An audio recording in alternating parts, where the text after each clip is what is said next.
mamaria. En esta línea puede haber engrosamientos y lo hay en diferentes puntos. Sin embargo, con el transcurso de las semanas desaparecen todas, a excepción de aquellas que están en la región pectoral. Entonces, en estos puntos lo que se va a desarrollar es una proliferación de esta línea o cresta mamaria hacia el mesénquima. En ella van a haber de 16 a 24 dedos de proliferación que van a tener luz y van a formar los denominados conductos galactóforos. Todos ellos van a finalizar en una fosa epitelial, y esta fosa epitelial va a ser pronto empujada hacia arriba por la proliferación mesenquimatosa poco después del nacimiento. ¿Okay? Como decíamos acá, esta fosa se convierte después por la proliferación mencionada, desaparece la fosa y se convierte en pezón, ¿no? Orientación clínica. Obviamente, cuando hablamos de una alteración de la glándula mamaria, en teoría, por lo menos desde el punto de vista embriológico, debe estar restringida a esta línea. Por ejemplo, en el caso de la politelia, que viene a ser pezones múltiples, vemos como en estos dos casos vemos pezones múltiples, pero estos pezones múltiples están más o menos circunscritas a la misma línea, ¿no? La polimastia ya no es aumento en el número de los pezones, sino de la mama completa. En este caso vemos esta chica que tiene una mama supernumeraria, pero está en la línea misma. Pero ¿qué opinan ustedes de esta otra criatura que estamos viendo acá? ¿Creen ustedes realmente que sea real esto? No. O de repente la embriología se equivocó en buena hora, ¿no? ¿Qué piensan? ¿Puede ser real o no? En realidad no, porque esto fue un invento de un director de cine en el que participó Arnold Schwarzenegger como el vengador del futuro. Y acá vemos a esta pobre y triste niña que sufría de esta terrible enfermedad. Mala suerte que solamente en el cine había esto. Ahora bien, normalmente lo que se debe de apreciar, el pezón debe de ser así, pero en algunos casos hay pezones planos y peor aún, hay algunos casos de pezones invertidos, como en este caso. Pero como les dije, es parte del proceso mismo, ¿no? Porque inicialmente la formación del pezón es así, pero posteriormente ya se ve en esta forma, no tan hermosa, ¿no? Entonces la fosa tiene que desaparecer para constituir en pezón, como debe ser. Y la falta de esta proliferación es lo que hace esto. Pasemos ahora a la parte de los órganos de los sentidos. Empecemos con el órgano de la visión. Este tema lo vamos a desarrollar en estos puntos y empecemos por el inicio. En el instante en que la cabeza se convierte en una esfera que se mueve prácticamente de manera bastante amplia, la visión adquiere una importancia fundamental y pasa de lo que es una visión lateral, inicialmente es así, tanto así que embriológicamente lo vamos a ver así, a una visión de frente, ¿ok? Esta visión de frente da la oportunidad para adquirir una nueva habilidad, que viene a ser poder ver en profundidad.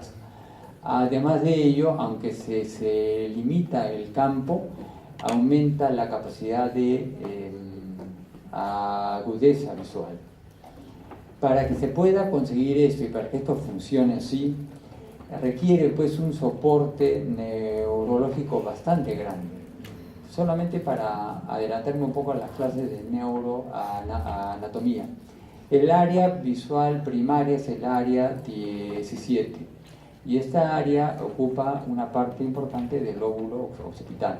Esa sola área, una sola área, el área 17 tiene tantas células como el 10% de toda la corteza cerebral, es decir, el encéfalo invierte una serie de recursos extraordinarios y no sorprende finalmente que este órgano sea el principal, ¿no? Vamos a hablar sobre la cúpula óptica y el cristalino. Si hacemos un corte a nivel de lo que va a ser la vesícula óptica, en los 28 días estamos viendo acá, pero lo vamos a hacer antes, pero va a ser en este nivel un corte coronal. Podemos apreciar que ya en el día 22 se van a apreciar el inicio de esto, que son los surcos ópticos. Estos surcos ópticos, como vemos, es una hendidura que se forma a nivel del prosencéfalo y ya se inicia en el día 22. Ya en la cuarta semana podemos ver que estos surcos ópticos han sufrido una proliferación y estos surcos ópticos se convierten en vesículas ópticas. Estos surcos ópticos crecen y se proyectan hacia el ectodermo y una vez que se contactan con él inducen la formación de la placoda cristaliana que la estamos viendo acá. ¿Okay? Entonces tenemos en la cuarta semana la vesícula óptica y tenemos la placoda cristaliana. Una semana después vamos a tener que tanto la vesícula óptica como la placoda cristaliana van a sufrir una invaginación. Y su nombre, por suerte es fácil, es la invaginación de la vesícula óptica y la invaginación de la placoda cristaliana. Posteriormente, ya en la sexta semana, esta invaginación es tan intensa que forma una cúpula completa, ¿ven? Como lo estamos viendo acá, y forma lo que se conoce como la cúpula óptica. Y la prolongación posterior va a formar el tallo óptico. ¿Okay? Entonces, fisura óptica, cúpula óptica, invaginación de la cúpula óptica y la formación completamente de esta cúpula óptica.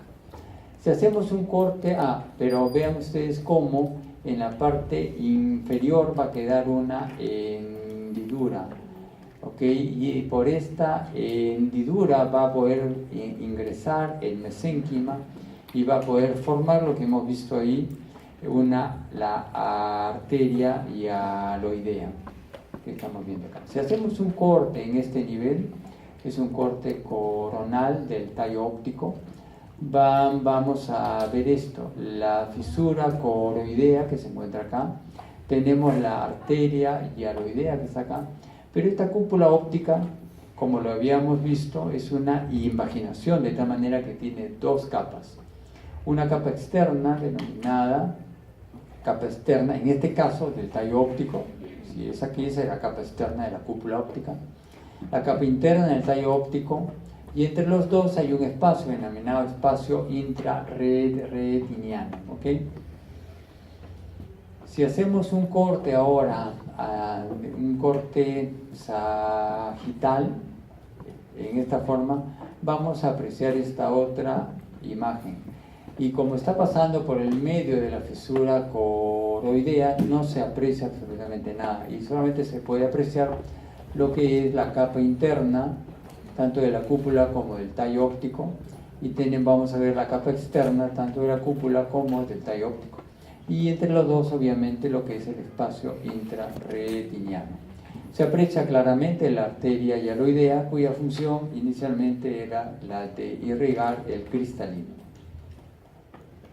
Posteriormente, una semana después, acuérdense ustedes, tercera, cuarta, quinta, sexta, séptima semana, la fisura coroidea se cierra completamente, la boca de esta cúpula óptica se cierra y va a formar en el futuro lo que se conocerá con el nombre de la pupila, es decir, el punto en el cual ingresa la luz. Entonces, la secuencia es surcos ópticos, cúpula óptica, invaginación de la cúpula óptica, cúpula óptica misma y posteriormente ya lo que es el cierre de la fisura coroidea, ¿no? en la semana 7. Ahora bien, como podemos ver ya en la séptima semana, la capa interna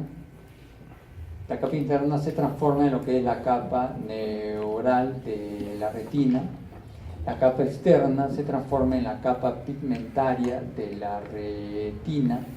Y vean ustedes cómo este espacio intrarretiniano se va disminuyendo progresivamente hasta desaparecer. Vemos también que la capa neural de la retina se va engrosando cada vez más. Otra cosa que también se aprecia es la degeneración de la arteria hialoidea, quedando solamente la parte final que se une ya al tallo óptico, ¿no? Bien, vamos a hablar ahora de lo que es la retina, el iris y el cuerpo ciliar. Acá lo que se tiene, ya habíamos mencionado esto, pero lo interesante es que de la retina se divide en dos partes. La quinta parte anterior es la porción ciega de la retina y las 4/5 partes posteriores es la parte óptica de la retina. En la capa neural de la retina va a formar lo que se conoce como las diferentes células. Por ejemplo, va a formar los conos y los bastones, que son células fotorreceptoras sumamente especializadas. Va a formar lo que son las células bipolares que están acá. Va a formar las células ganglionares y otra serie de células. Pero lo interesante es de que la distribución de estas mismas va a ser de una forma columnar, como lo estamos viendo acá. Y va a haber la prolongación, por ejemplo, el contacto entre los conos y los bastones con las células bipolares, que son la neurona número 1 de la vía óptica. Esta se une con las células ganglionares, que es la neurona número 2. El axón del mismo va a formar lo que es el nervio óptico, y este nervio óptico finalmente va a llegar hasta el encéfalo, ¿no? Bueno, vamos a verlo después. Estas fibras que estamos viendo acá de las células ganglionares es lo que forma la parte de las fibras retinianas del fondo de ojo. Si bien ya la distribución de las células en capas y todo ya es una parte interesante, pero que va a ser desarrollada en neuroanatomía y también en oftalmología. Pasa acá a mencionar cómo la distribución columnar del mismo es embriológica y permite que los rayos de luz pasen libremente, ¿no? Acá lo estamos viendo, y no solamente son estas células, son otras células más. Estas células ganglionares, como les mencionaba, forman las fibras retinales que se unen para formar el nervio óptico, el quiasma óptico, las bandeletas ópticas, y que van a ser postas en la neurona número 3 a nivel de los cuerpos geniculados laterales a nivel del diencéfalo, y desde allí las radiaciones ópticas hasta la corteza cerebral, área 17 del lóbulo occipital. Y aquí nuevamente la distribución del mismo que permite el paso de la luz, ¿no? Pero todo tiene una explicación embriológica. Esto hemos hablado de las 4/5 partes de la retina, las 4/5 partes posteriores, la parte digamos funcional, visual. Pero ¿qué pasa con la parte ciega? En relación a eso debemos ver que la porción ciega de la retina va a tener una parte ciliar y va a tener una parte iridia. Esta parte va a formar el iris y la parte ciliar va a formar el cuerpo ciliar. ¿Qué es lo que pasa finalmente con ellos, con el iris y con el cuerpo ciliar? En el caso del iris, vamos a ver que el ectodermo va a formar el músculo esfínter y dilatador de la pupila, que va a permitir un fenómeno que vamos a ver, mientras que el cuerpo ciliar, el mesodermo, va a formar los músculos ciliares. Este músculo esfínter y dilatador de la pupila permite la miosis, en este caso, y la midriasis, dependiendo del influjo de luz que se le ponga, ¿no? Ahora bien, el iris está constituido el iris por tres partes. Aquí vemos en este corte cómo el cuerpo ciliar está unido mediante los ligamentos suspensorios, o denominado también zónula, con el cristalino. Y esto permite que la contracción, mientras que la contracción del esfínter dilatador de la pupila ocasiona esto, la contracción del músculo ciliar puede tensar o no el ligamento suspensorio o zónula y hacer de que el cristalino adopte una posición relajada o una posición más plana, para una visión cercana o una visión de lejos, ¿no? En relación con el cristalino, vamos a ver en la sexta semana cómo está constituido por una vesícula, pero se aprecia como la pared posterior de esta vesícula es mucho más gruesa y hay una proliferación de células en este nivel. Esta proliferación de fibras del cristalino a expensa de la pared posterior de la vesícula del cristalino se denomina fibras primarias del cristalino.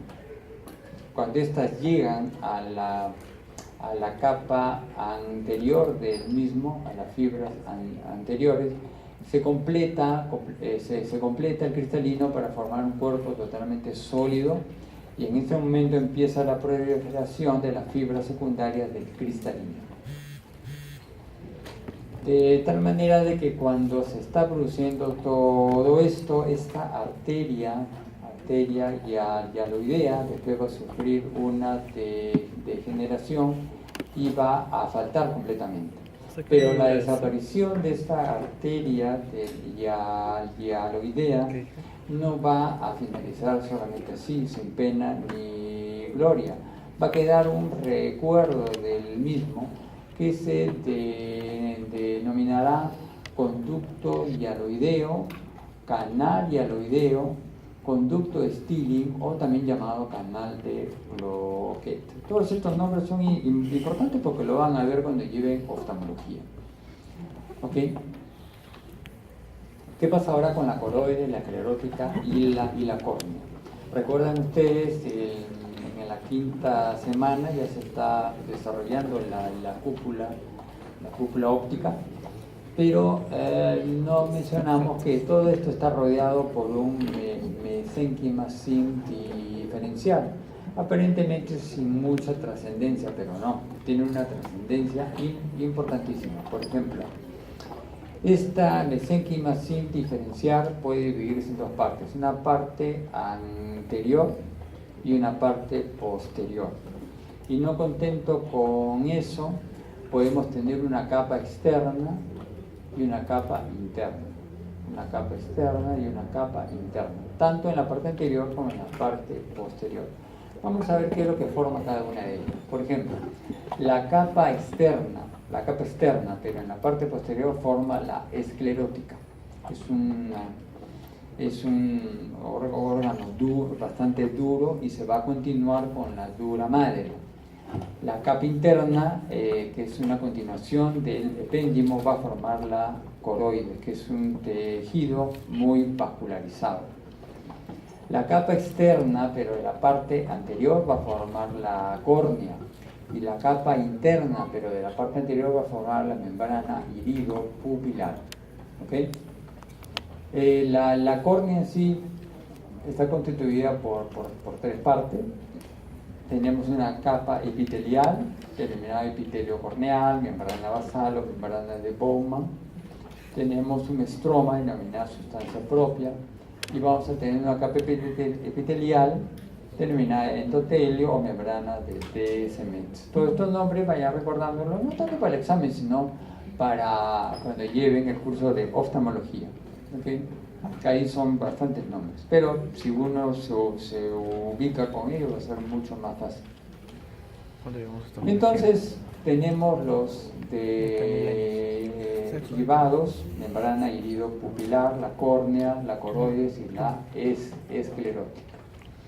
¿Qué pasa en la parte delantera? Vamos a ver cómo, por ejemplo, el cuerpo ciliar se encuentra en esta posición. Tenemos delante del mismo lo que se conoce como la cámara anterior y tenemos también una cámara posterior. Esta cámara posterior, que está formado y limitado por la parte posterior del iris y la parte anterior del cuerpo ciliar, la zónula y una parte del cristalino, va a recibir lo que dice el humor acuoso desde el mismo cuerpo ciliar. Cuando se llega a un instante en el cual la presión se incrementa, mueve discretamente el iris y el líquido del humor acuoso fluye hacia lo que es la cámara anterior para poderse reabsorber a nivel de este ángulo. Ahora bien, esto que está representado en este punto de una manera tridimensional, es importante que lo recuerden por cómo los procesos ciliares son los que forman el humor acuoso y cómo el canal de Sleng es el que se encarga de la reabsorción del mismo. Una obstrucción del mismo, un problema de ángulo estrecho puede dar una glaucoma.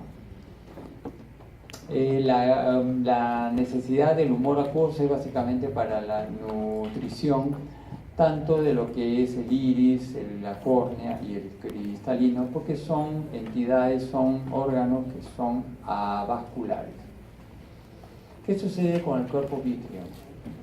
Acá vemos en la quinta semana el mesénquima igual, tan importante sin diferenciar, y este mesénquima a través de la fisura coroidea ingresa en el interior de lo que es la cúpula óptica, y dentro de la cúpula óptica va a formar, ya lo hemos mencionado, la arteria hialoidea. Pero no solamente eso, este mesénquima sin diferenciar va a formar la capa vascular de la retina, va a formar la zónula, y la zónula finalmente va a producir una sustancia bastante viscosa denominada cuerpo vítreo. De tal manera que vean ustedes todo este mesénquima sin diferenciar todas las partes importantes del ojo que forma. Vamos a hablar ahora algo del nervio óptico. Veíamos cómo todo empieza para el nervio óptico en el tallo óptico. Y esta capa interna del tallo óptico es una parte fundamental. Este nervio óptico va a formarse por los axones de las células ganglionares. Ellas se van a unir a nivel de esta zona que se llama la mácula y que va a dar lo que es la mancha ciega, pero en el campo visual, y el nervio óptico que se encuentra acá. ¿Y cómo es que se forma? Porque estas fibras de las células ganglionares de la retina se concentran y van a viajar apelotonadas en este nivel, a nivel de la capa interna de la retina. Ella se va engrosando cada vez más por la adición de nuevas fibras nerviosas. Esto va a hacer que la luz del tallo óptico vaya disminuyendo hasta desaparecer. Y finalmente, como vemos acá en esta sección del tallo óptico, la arteria hialoidea ya se transforma en lo que es la arteria central de la retina. Unas palabras acerca de algo que les gusta mucho a ustedes, la regulación molecular. Acá vemos tan precozmente como es la semana 3. Esto que está representado acá es lo que es la placa neural, y en la parte anterior de esta placa tenemos lo que se conoce como el borde neural anterior. En esta zona y en la parte media tenemos lo que se conoce como el campo ocular.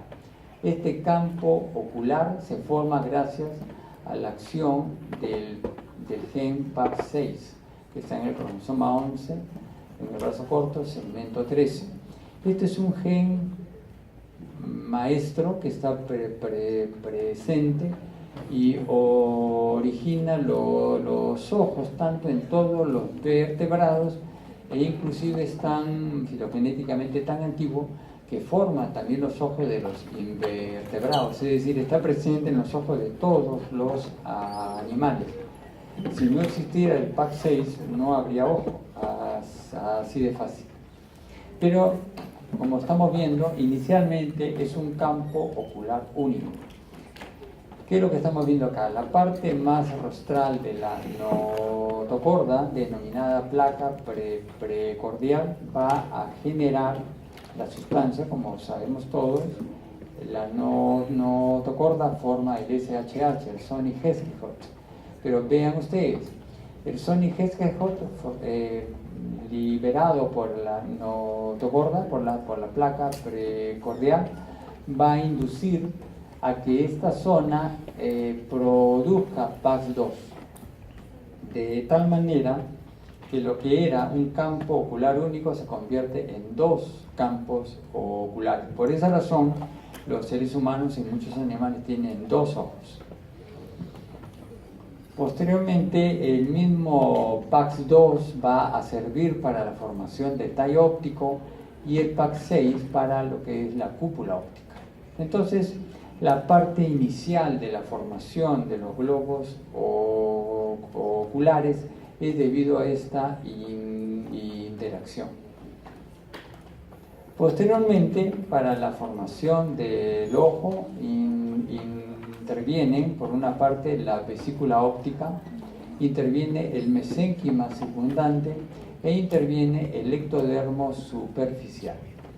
Vamos a ver cómo actúan cada uno de ellos. Lo primero que tenemos es el PAX6, el gen maestro, filogenéticamente presente desde hace muchos cientos de millones de años, y esto va a relacionarse con el factor de crecimiento del fibroblasto, el FGF, producido por el ectodermo. Esto va a hacer que influya a nivel para la formación de la retina neural, la capa interna, y lo que es el factor de transformación, el factor de crecimiento transformante beta, el TGF-beta, va a ser para la formación de la capa pigmentada, la capa externa.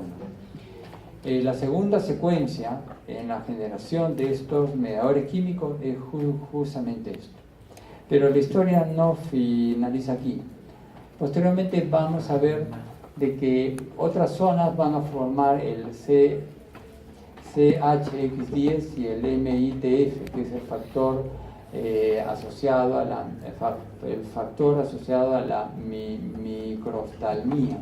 Y vamos a ver cómo posteriormente, de forma secuencial, esta capa neural recibe la ayuda del CHX10 y la capa pigmentada del MITF, de tal manera que son secuencias que hay. Posteriormente, el PAX6 va a influir para la expresión del SOX2, el SOX2, y el BMP4, que está en este nivel, va a fortalecer la formación del SOX2 y el LMAF. Posteriormente, el PAX6 ayuda a la formación del PROX1 y SIX3, y estos cuatro, el PAX6, SOX2, LMAF y el PROX1, van a contribuir decididamente a la formación del cristalino. Pero no se desilusionen, la cosa no termina ahí. Posteriormente el CYP3, y el CYP3 inhibe al gen de la cristaliana, de tal manera de que esta es una autorregulación. Todo tiene un estímulo, pero todo tiene que tener también cierto control para que no se exceda de ello. Posteriormente el PAC6 va a influir para la expresión del FOX3, y este FOX3 finalmente va a ayudar a la proliferación celular del cristalino, lo que le estábamos mencionando, ¿no? De las fibras, todo eso. De esta manera que están satisfechos ahora con esta parte que estaba tan deseada, ¿no? Orientación clínica. ¿Qué orientación clínica hay? Por ejemplo, ¿qué pasaría si la fisura coroidea hay alguna falla? Si hay una falla en la fusión de la fisura coroidea, puede dar esto, un denominado coloboma del iris. Y aquí lo estamos viendo, la falta de la falla en la desaparición de la fisura coroidea puede dar esto. Acá estamos viendo algunos ejemplos, ¿no? Son lo que le denominan el ojo de gato. Y no viene a ser sino la expresión de esto a nivel del iris. Sin embargo, debemos de recordar que la fisura no solamente abarca esto. Esto puede ser tan rostralmente que puede haber un coloboma del párpado. Por otra parte, recordando cómo es la retina, si la fisura no se cierra adecuadamente, no en la parte craneal, sino en la parte caudal, podemos ver una serie de alteraciones, como vemos acá, un coloboma de la retina. Normalmente debe ser así, fíjense ustedes cómo es. Simplemente porque esta ausencia de la unión, de esta desaparición de esta fisura, permite ver ausencia de la coroides y se puede apreciar la esclerótica. No contento con ello, esto puede ser aún más posterior y afectar la papila misma, como en este caso, un coloboma del nervio óptico. Y aquí lo estamos viendo, lo que debe de verse normalmente como se está viendo acá, ¿ok? Entonces todas ellas son fallas en el cierre de la fisura coroidea. El otro inconveniente es la persistencia de la membrana iridopupilar, que debe de reabsorberse. En este caso estamos viendo la persistencia de ello. Obviamente la resolución de este inconveniente es una extirpación, ¿no? Otro inconveniente poco raro es la ausencia, es lo que se conoce como la catarata congénita, que puede haber una opacificación, rubiola